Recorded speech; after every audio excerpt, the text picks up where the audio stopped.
Assalamualaikum warahmatullahi wabarakatuh. Saya akan membacakan buku yang berjudul Perjalanan Menuju Hidayah Pedang.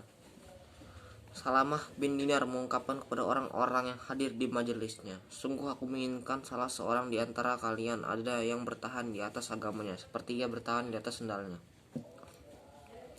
Aku memandang ke arah atap kamar sambil menatapnya sedalam-dalamnya. Aku terputus dari pergaulan dunia, menghilang dari kehidupan nyata. Semenjak aku meninggalkan bangku sekolah, aku tidak lagi melihat satupun dari rekan-rekan sekolahku, selain seorang guru putri. Sekali setiap bulan atau 2 bulan datang mengunjungiku. Lusa adalah waktu perjumpaan kami. Aku menghitung menit demi menit dan waktu demi waktu. Aku ingin siang dan malam berlalu dengan cepat. Aku butuh orang yang mengunjungiku dan meringankan kedukaan dan kesendirianku. Akan tetapi, pertanyaan segera bergayut di lidahku. Mana rasa cinta itu? Mana janji itu? Mana mereka yang selalu mendengar tawaku di sekolah dulu? Mereka menghilang. Mana yang berbahagia dekat denganku di barisan pertama dalam sekolah itu? Mereka pun hilang. Aku hidup seorang diri, rintihan semata yang menemani hari-hariku dan rasa sakit menjadi teman begadangku. Duka dan lara selalu menjadi teman akrabku. Gemuruh nafsu menarik-narik diriku, liar dan tanpa batas. Sampai ibuku sendiri capek duduk menemaniku. Sudah lama aku tidak pernah melihat orang yang berkumpul. Tidak pernah juga diundang menghadiri resepsi. Kalaupun aku diundang, bagaimana aku bisa datang, sementara aku tidak dapat bergerak dengan mudah, khususnya di tempat di mana aku harus bebas bergerak dengan penuh semangat, membutuhkan kegembiraan dan keceriaan. Aku tidak lalu demikian. Setiap kali aku kehilangan angan-angan, mulai dirundung frustasi, ia datang sebagaimana air menyirami gejolokan api. Ucapannya yang renyah menunjukkan dari diriku, bersabarlah. Segala yang diterima seorang mukmin selalu baik apa adanya. Hendaknya engkau membaca Al-Quran dan berzikir kepada Allah. Jangan membuang-buang waktu meski hanya 1 menit dengan pikiran dan hayalan. Biarpun kunjungan guruku itu hanya sekejap, tetapi ucapannya itu terasa panjang sekali. Panjang hingga meresap ke lubuk hatiku yang dalam. Kemudian menghidupkan kembali angan-anganku. Semerbak kata-katanya itu masih tertinggal. Ketika ia mengucapkan selamat berpisah, ia juga meninggalkan hadiah. Setiap kali datang berkunjung, sejumlah buku dan kaset-kaset. 1 tahun penuh berlalu, dan ia tidak juga meninggalkanku. Ia tetap berjanji untuk berkunjung padaku setiap kali ada waktu. Ia juga memberitahukan kepadaku bahwa ia akan menikah. Aku gembira mendengarnya. Namun, semenjak itulah kunjungannya mulai berakhir. Hari-hari semakin memisahkan kami. Meskipun aku sudah menyatakan keinginanku untuk berjumpa dengannya, dan ia pun melihat air mataku berderai sambil mengungkapkan keinginan agar ia tetap mengunjungiku. Diiringi berakhir saat-saat bahagia perjumpaanku bersamanya. Aku hidup dalam pergulatan yang hebat. Kata-kata yang dulu sering menghampiriku bagaikan obat perindu, kini sudah lenyap. Obrolan hati kami sudah terputus. Senyuman indah itu pun sudah raib. Waktu berlalu, tiba-tiba ia menghubungiku melalui telepon. Dengan gembira aku menyambutnya. Apakah engkau masih ingat padaku? Tanyaku. Ia menjawab, engkau selalu berada di hadapan mataku. Aku selalu memikirkanmu sepanjang waktu dan mendoakanmu dalam sholatku. Namun sayang, lokasi kerja suamiku dimutasi. Aku tidak ingin kehilangan dirimu. Saudariku sudah pernah kuminta untuk mengunjungimu, tetapi mungkin ia lupa atau sangat sibuk. Suasana kembali hening. Hari-hari pun kembali berlalu dan kunjungan itu pun semakin jauh. Pada suatu malam yang panjang dan rasa sakit yang berkepanjangan dan lebih gelap dari dunia dalam pandangan mataku, aku angkat gagang telepon. Aku ingin berjumpa dengan kemenakanku. Bagaimana kabarmu? Engkau sudah lama tidak berkunjung ke rumahku, tanyaku. Aku sibuk sekali, tetapi aku membawa kejutan untukmu. Aku bertanya, kejutan apa? Dalam kondisi sakit dan sedih, ada kejutan macam apa lagi? Aku mendesaknya untuk memberitahukan kepadaku. Aku merasa bahwa hidupku yang tenang akan mulai bergoncang. Hari-hariku yang tentram akan mulai bergerak kencang. Ada kejutan dalam hidupku, akan tetapi ia membiarkan diriku kecewa berat. Besok akan kuberitahukan. Aku tidak akan memberitahukan kepadamu hari ini. Itulah kata-katanya. Pembicaraan pun terhenti. Ia sudah memejamkan matanya, tidur. Adapun aku, mungkin sekali atau dua kali aku terbangun ketika aku berusaha memaksa diri bahwa aku harus tidur sehingga besok siap menerima kejutan itu. Suara hatiku menjerit, engkau sudah tertidur selama 2 tahun atau lebih. Pada pagi harinya, aku mengiringi sinar matahari yang mengirimkan benang-benangnya ke dalam kamarku. Aku berteriak pada diriku sendiri, kejutan apa ya? Kunjungan hadiah? Segalanya terbetik dalam hatiku dan terbayang-bayang. Beberapa jam berlalu dan terasa lama sekali berjalan. Akan tetapi jam-jam pada hari ini seolah berhenti. Juga jam dinding pun rasanya tidak terdetak lagi. Matahari juga seolah berhenti berputar. Usai sholat asar, aku menantikan kedatangannya 1 jam penuh. Tidak juga datang. Aku menghubunginya melalui telepon. Mereka bilang sedang tidur. 1 jam kemudian aku menelponnya lagi, namun ternyata juga masih tidur.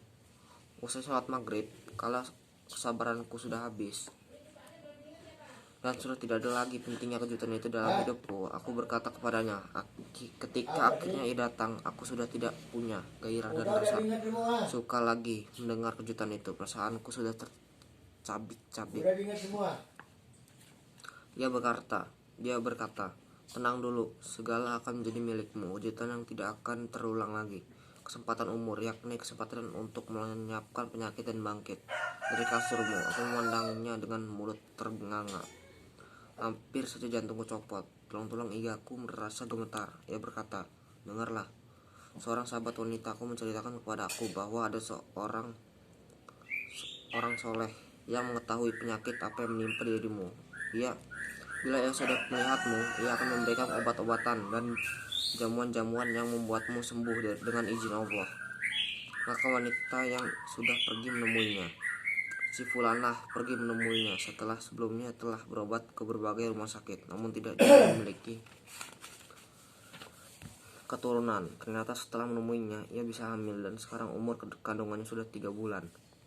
Juga si Fulanah, engkau tahu sendiri bagaimana polemik yang terjadi antara dia dengan suaminya. Suaminya begitu membencinya dan tidak tahan hidup bersamanya, bahkan mengancam akan menceraikannya. Ia datang menemui orang itu. Engkau tahu, sekarang si suami tidak mau berpisah dengannya. Tetapi aku berusaha memotong. Dia berkata sedang suaranya menggetarkan tepat, engkau sungguh kasihan sekali. Coba engkau rasakan terus sakitmu itu seumur hidup. Apakah engkau menerima hidup semacam ini terus? Apakah engkau tidak ingin sehat? Apakah engkau tidak ingin mencari seorang suami dan mendirikan rumah tangga? Apakah engkau tidak berkeinginan untuk melahirkan seorang anak yang akan mengisi kehidupanmu? Berbagai mimpi terbayang di hadapan mataku. Aku mendengar suara tangis bayi, senyuman di sekitarku. Aku tidak berpikir untuk memotong pembicaraannya. Ia terus membicarakan tentang mimpi-mimpiku, menggelitik perasaanku dan membutakan mata hatiku. Kalau Allah menakdirkan engkau untuk sembuh dan engkau kembali ke dalam kehidupanmu, engkau bisa menikah dan melahirkan seorang anak. Namun Imam masih tersisa dalam hatiku yang terus menjerit dan mengeluarkan suara lemah. Ia adalah tukang sihir. Ia seorang dukun peramal. Wanita itu berkata, ia adalah seorang lelaki soleh. Banyak orang yang sudah pergi berobat kepadanya. Allah akhirnya menyembuhkan mereka. Allah lah yang memberi kesempatan itu. Ia hanya salah satu dari sebab-sebabnya. Mengobati dengan jamu-jamuan dan bacaan mantra. Masa-masa penuh kelemahan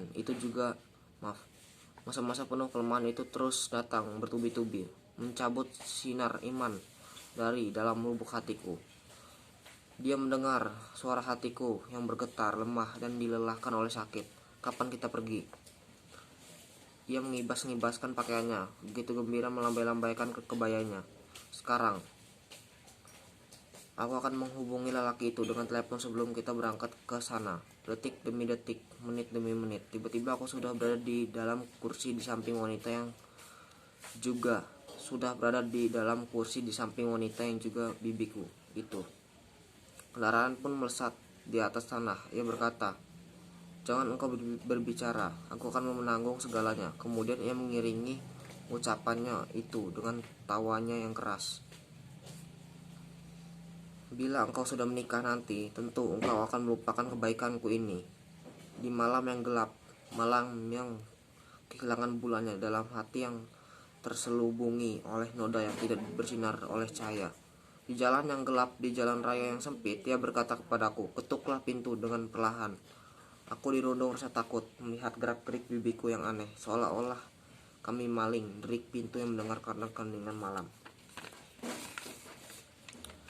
Dalam keadaan takut sekali, kami memasuki pintu rumah tersebut. Tempatnya angker, tidak ada tanda-tanda penerangan, tampak penuh kemiskinan dan amburadul sekali.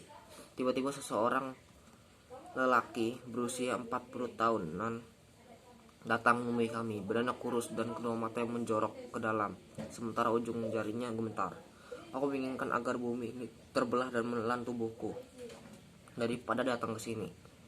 Pandangan matanya bagaikan anak panah menusuk jiwaku. Ia mulai memegang tubuhku. Aku sama sekali tidak mampu bergerak dan takut untuk berteriak. Lidahku terasa keluh karena rasa takut, sementara jari-jariku terasa membeku. Semoga Allah memberikan rahmatnya kepada penyakitku ini. Aku belum pernah merasakan seperti ini semenjak bertahun-tahun hingga sekarang. Bibiku berkata kepada laki itu, sedang aku memegang tangannya, ini adalah kemenakanmu. Aku ingin engkau memperhatikannya. Kami akan memberikan kepadamu apa yang engkau kehendaki. Dengan suara berat memecah keheningan dan kegelapan, lelaki itu berkata, bagiku materi itu tidak perlu. Yang penting anak ini sembuh. Kesembuhan itu hanya dari Allah semata. Ia berbatuk kuat kemudian membaca firman Allah. Dan apabila aku sakit, dialah yang memberi kesembuhan kepadaku. Diiringi dengan tawa sehingga terlihat gigi taring di mulutnya. Sebulan lagi engkau sendiri tidak akan dapat mengejarnya karena saking cepat larinya. Siapa namanya? Masya Allah. Bibiku berkata, Fulanah. Nama ibunya tanya lagi, Fulanah. Jawab bibiku lagi. Berbagai pertanyaan lain pun datang membanjir. Ia terdiam sejenak dan mengarahkan pembicaraan kepadaku. Aku akan mengabarkan beberapa hal kepadamu. Bila benar, katakan iya. Bila tidak benar, katakan tidak. Dahulu engkau adalah seorang anak yang lincah dan sukai banyak orang. Iya, ujarku. Banyak orang yang iri kepadamu. Iya, jawabku. Engkau sering pergi ke banyak dokter, tetapi tidak ada hasilnya. Iya, jawabku. Engkau mendapatkan ranking dalam studinya. Iya, jawabku. Ia terus mencecarkan dengan berbagai pertanyaan dan selalu jawabannya adalah iya. Kemudian ia berkata, tunggu sebentar. Tubuhnya bergetar bagaikan gunung yang menimpa hatiku. Saudari sepupuku menoleh kepadaku dengan suara berbisik dan tampak bersemangat. Coba engkau lihat, semua pertanyaannya betul.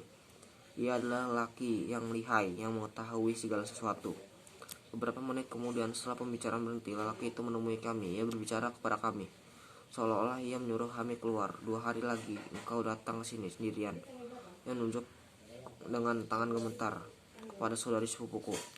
Kami pun pergi keluar. Aku berkata dengan diriku sendiri, segala puji bagi Allah yang telah mengeluarkan diriku dari kegelapan ini menuju cahaya. Sementara saudari sepupuku terlihat begitu gembira di sampingku, sementara aku semakin bertambah sakit dan semakin bertambah sedih. Perasaan dalam hatiku bergemuruh dan menjerit ke dalam telingaku. Aku telah melangkah menuju neraka. Malam itu aku tidak bisa tidur. Berbagai perasaan berkecamuk dalam diriku. Rasa sakit menikamkan pedangnya ke dalam hatiku. Kemana engkau pergi? Melalui gang-gang itu, melalui jalan-jalan gelap itu, setiap kali aku teringat penampilannya, segera aku dirundung rasa takut. Setiap kali kurasakan sentuhan tangannya, kulitku merinding. Aku mengecam diriku sendiri sampai aku menangis dengan terisak-isak. Namun masa-masa itu pun berlalu. Angan-angan untuk sembuh masih menggelitik perasaanku. Dan bagaimana bayangan masih memenuhi pikiranku. Tidakkah engkau mendengarnya membaca Al-Quran? Ia juga berulang-ulang menyebutkan bahwa kesembuhan itu dari Allah. Ia lelaki yang soleh, atau ia seorang dukun? Tidak, ia adalah orang yang soleh. Oh tidak, ia adalah dukun. Berbagai hal itu bercampur aduk dalam pikiranku. Lagipun menjadi gelap dan selendang. Rasa takut itu menyelimuti diriku. 2 hari kemudian, saudari sepupuku menemuiku dan memanggil dengan suara tinggi. Coba engkau hafal ini. Tidak. Mana pulpen? Coba engkau tulis ini. Lalu yang ini diminum pada pagi hari dan ini dimakan di sore hari. Lalu yang ini engkau gunakan untuk mandi uap di malam hari. Dan yang ini lagi. Ia menyebutkan daftar panjang. Aku terkejut. Semua ini harus dilakukan. Dan aku menjawab, iya, wahai Wafa. Sembuhan itu mahal harganya. Dengan bersemangat untuk menambahkan, jangan engkau lalaikan pengobatan ini. Ini adalah pengobatan yang cermat. Namun ia terlihat sikap ketidakpedulianku. Dengan suara tinggi, sepertinya biasanya ia berkata, aku sudah membayar sekian dan sekian. Aku terperengarah mendengar uang sejumlah itu karena banyaknya. Aku bertanya, apakah itu benar? Ia menjawab, iya benar. Namun lebih membuahkanmu kalau aku bisa menjual semua yang kumiliki, akan kujual untuk membeli kesembuhan itu buatmu. Mulailah dari sekarang. Aku pun meminumnya dan makannya dan menggunakannya untuk mandi uap. Aku tidak juga melihat mimpi indah yang dikatakannya kepadaku. Justru aku melihat berbagai mimpi menakutkan, kelabang, ular, dan berbagai binatang menakutkan, serta tidur yang selalu terganggu. Pada hari kedua, kau menurut yang dikatakan kepadaku, engkau akan merasa begini dan begitu. Di hari kedua, aku tidak merasakan apapun. Tak ada satupun helai rambutku pun yang bergerak. Setelah sebulan melakukan pengobatan dan minum ramuan, semangatku mulai kendor, bahkan mulai hilang. Pada sore hari indah, pintu terderik diiringi dengan kedatangan guruku. Ia sungguh berbeda. Kebiasaan tampak bersinar pada kedua belah matanya dan kegembiraan terlihat jelas pada kedua bibirnya. Kecantikannya bertambah dan kesederhanaannya semakin tampak jelas. Wajah ceria sebagaimana biasanya.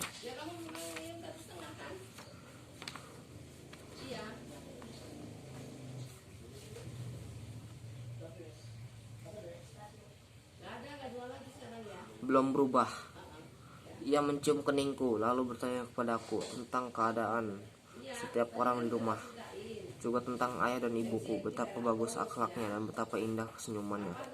Lalu berbincang-bincang, terasa beban yang kurasakan menjadi ringan. Ia menceritakan kepadaku kisah seorang pemuda yang lumpuh kaki dan tangannya berbaring di atas tempat tidurnya. Kemudian ia melanjutkan, memujilah kepada Allah, engkau masih dapat berbicara dan merasakan apa yang ada di sekelilingmu. Orang lain yang tidak dapat merasakan apa yang di sekitarnya. Ia mencoba memperingan urusanku. Ia terus berbicara.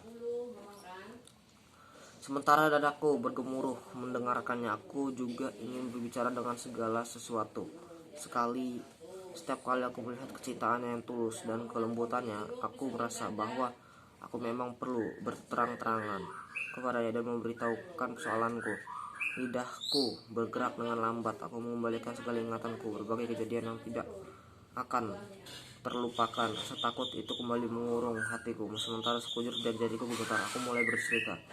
Dia mendengarkan dengan penuh perhatian, memperhatikan ceritaku dengan cermat, sementara suaranya berayun-ayun di tempat itu.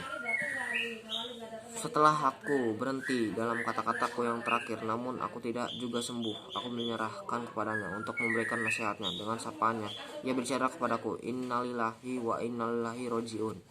Bagaimana engkau sampai setuju untuk pergi ke sana, dan bagaimana engkau sampai mau mengetuk pintu rumahnya? Apakah engkau mencari kesembuhan dengan berbuat maksiat kepada Allah? Jelang engkau pernah mendengar hadis Nabi, barang siapa yang mendatangi peramal lalu mempercayai ucapannya, berarti ia telah kafir dengan apa yang diturunkan kepada Nabi Muhammad.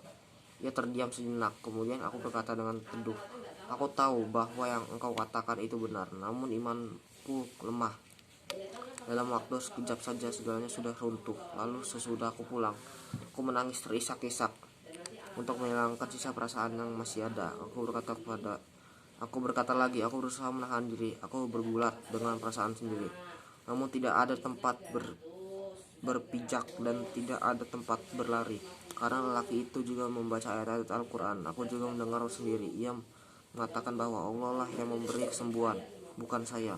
Ia juga memerlukan materi atau harta dan seterusnya. Guruku berkata, apakah penampilannya menunjukkan bahwa ia orang-orang yang soleh? Tidak.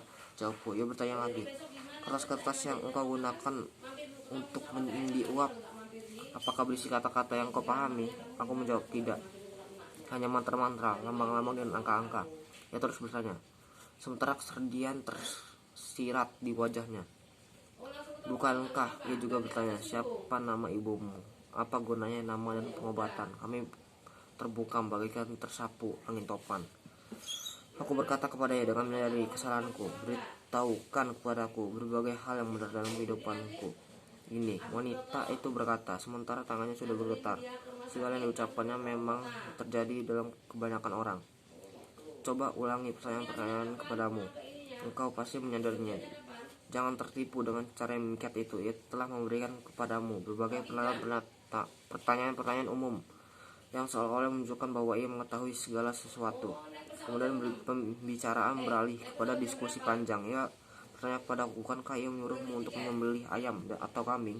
Ia tidak mengharuskan aku melakukan itu. Ia hanya berkata, kalau engkau melakukannya, itu lebih baik, karena itu dapat mengusir setan dan memelihara dirimu dari kejahatan. Guruku berujar, oh, demi Allah, sudah hilang tauhidmu. Kini engkau berada di hadapanku setelah sebelumnya melakukan langkah-langkah menuju neraka. Coba dengarkan dan camkan kisah yang berakhir pada dua jalan, surga dan neraka. Rasulullah bersabda, ada orang yang masuk surga gara-gara seekor lalat, dan ada pula orang yang masuk neraka gara-gara seekor lalat. Para sahabat bertanya, bagaimana itu bisa terjadi, wahai Rasulullah? Beliau menjawab, ada dua orang lelaki yang melewati sekelompok orang yang memiliki berhala. Ia tidak membolehkan orang yang lewat. Sebelum mempersembahkan kurban bagi berhala itu, mereka berkata kepada salah seorang lelaki tadi, berilah kurban. Lelaki itu berkata, aku tidak memiliki sesuatu untuk dijadikan kurban. Berilah kurban, meski hanya seekor lalat, ujar mereka. Maka membiarkannya lewat. Maka ia pun masuk ke dalam neraka karena perbuatannya itu. Mereka berkata kepada lelaki yang lain, berkurbanlah lelaki itu, berujar mereka selain Allah. Lalu mereka menebas lehernya dan dia pun masuk ke dalam surga. Coba renungkan kisah dalam hadis itu. Coba pikirkan betapa besar persoalan tersebut. Jangan sampai engkau dikalahkan oleh setan dan menjadi lemah karena penyakitmu itu. Hendaknya engkau menggunakan ruqyah dari Al-Quran, bukan mantra, jampi-jampi atau lambang-lambang itu, dengan keyakinan bahwa ruqyah itu pun tidak memberi pengaruh dengan sendirinya, tetapi dengan kehendak dan takdir Allah juga. Kemudian ia berkata dengan menahan perasaan yang pahit, kalau engkau meninggal di atas tauhid sementara engkau dalam keadaan sakit,